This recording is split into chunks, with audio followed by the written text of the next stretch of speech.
Jeremy and the Sleagur by Will Reed. Chapter 6. The Kirsty Club. A few days had passed and Jeremy's parents had been arguing about his play and the makeup. He'd never seen Mum stand up to Dad before. He really appreciated it, but couldn't help feeling that it was all his fault. Jeremy sat glumly alone in his special place, hidden next to the playground, idly stripping the bark from a twig. He thought back again to Martin, telling him that he didn't want to play with him anymore. He'd told him that he didn't play with girls. So today, his best friend had gone to join the boys playing football. It sometimes seemed that you had to love football if you were a boy, but Jeremy didn't like it. He'd initially quite enjoyed the game, but because he wasn't very good, the other boys would get cross with him and tell him off. "Do you want to play make-believe?" the Sleagur asked, dangling from a branch high above. "Sleagur!" Jeremy exclaimed delightedly. The Sleagur grinned broadly. "Who else? Anyway, let's play that I'm a vampire trying to steal your blood, and you're an unsuspecting little boy."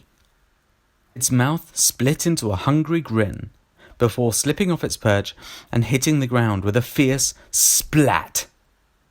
It hit the floor with such force that it looked like a slimy greenish-purple pizza with eyes on top like cherry tomatoes. "Oh, are you okay?" Jeremy asked, looking anxiously down at the huge Sleagur puddle. It twisted and squelched back up into its usual awful shape. "Certainly," it replied, wobbling unsteadily. "Now, I'll creep up on you, and you have to scream and run away, but I'll catch you." Jeremy laughed and started pretending to be an innocent victim, unaware of the demonic vampire lurking nearby. The Sleagur couldn't move very fast, but Jeremy didn't mind. It was great to have a friend to play with when it seemed he'd lost everybody else. The two friends didn't notice the rustling in the bushes in time to hide from Martin, stumbling into the clearing. It was too late to hide the Sleagur, who stood frozen in place, hands clutching Jeremy's leg, about to administer a bite. "Mr. Hart told me to fetch you. The lunch bell's rung." Who are you talking to?" Martin asked, glaring at Jeremy. This is my friend, the Sleagur." Jeremy hesitantly introduced his new friend. "Hello, farting." It waved its gloopy fingers and hiccuped a bubble of slime, which floated away gently. Martin looked around and then back at Jeremy, his eyebrows creased together. "What? Look, I don't want to play any more make-believe with you. You're too weird, Jeremy." He turned and pushed his way back to the playground. Jeremy's face fell, and the Sleagur came close. "Don't worry about stupid old farting Martin. You go back inside. I'll see you sooner than you think." It tapped its nose and winked. The children took it in turns to have lunch. Jeremy could tell by the faces on the playground that his group had already gone in. The lack of a queue confirmed that Jeremy was late, leaving only the worst food. He shuffled along, holding his wet tray. "Want some soup, dearie?" the Sleagur asked, waving a ladle made from its own stiffened slime.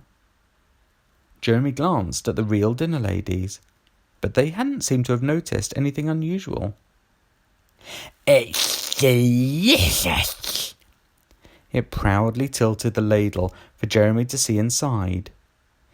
It oozed with dark yellow muck. A lump slid off and fell into a cup of tea. A real dinner lady approached, took a sip, and after grimacing down at the cup, asked what he would like.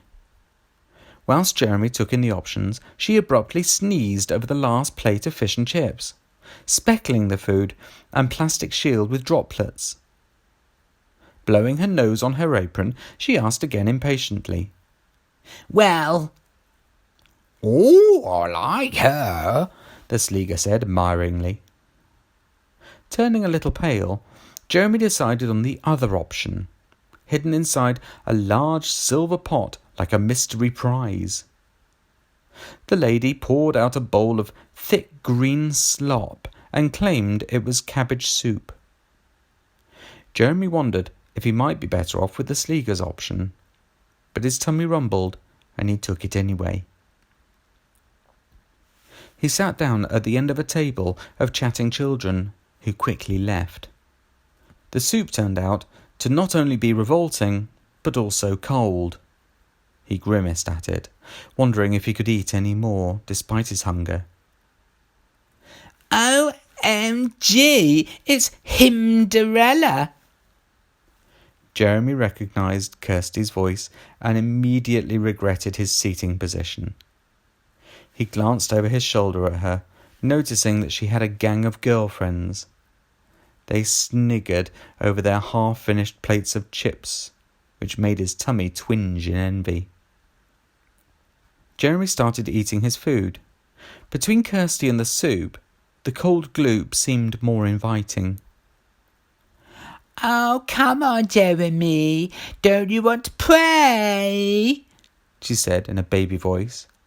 "You're obviously too weak to be a boy, so maybe you should just play with us girls." She flicked a pea at him, which made the girl gang chortle. "Go away," Jeremy said quietly, pouring some liquid from his spoon to the bowl. "What was that? Did you say something?" She flicked another. Jeremy sat still, not speaking.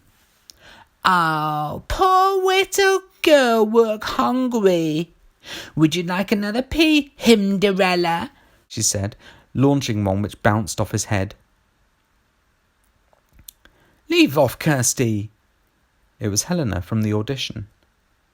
"Oh, look, it's Prince Farming. How are the other pigs, Helena?" "Better looking than you. It must have been a real challenge for you to play the cruel and ugly Lady Tremaine. How will you do it?" Kirsty's face flushed. "You managed, ogre!" Kirsty spat and stormed off, taking her girl gang with her. Helena sat down next to Jeremy. "All right? Thought you could use a friend back there." "Thank you," Jeremy said, smiling up at her. She really was quite tall for her age. "I think I had her on the ropes, though," he joked. Helena laughed. "Don't worry, she's just jealous. Everyone knows that Kirsty would kill her own pet hamster to be Cinderella." Jeremy played with his soup, and his stomach let out a huge gurgle. "Do you want a bar of chocolate?" Helena asked. "I've got one left over from my packed lunch." Jeremy grinned at her. "Yes, please. This soup's horrible." From high above them, the watcher leaned in eagerly. Its precarious perch wobbled alarmingly under it, as if it might break any second. The watcher didn't care. It couldn't be harmed by just falling from the roof. It wondered sometimes if it might be immortal. It could be. The boy was the key. He was leaving now with that dratted girl. She was a problem. She would have to go if its magnificent plan were to come true. But how? It tapped its lips with a finger in thought. A smile crossed its features without any warmth or kindness. Just a faint red glint danced in its gaze.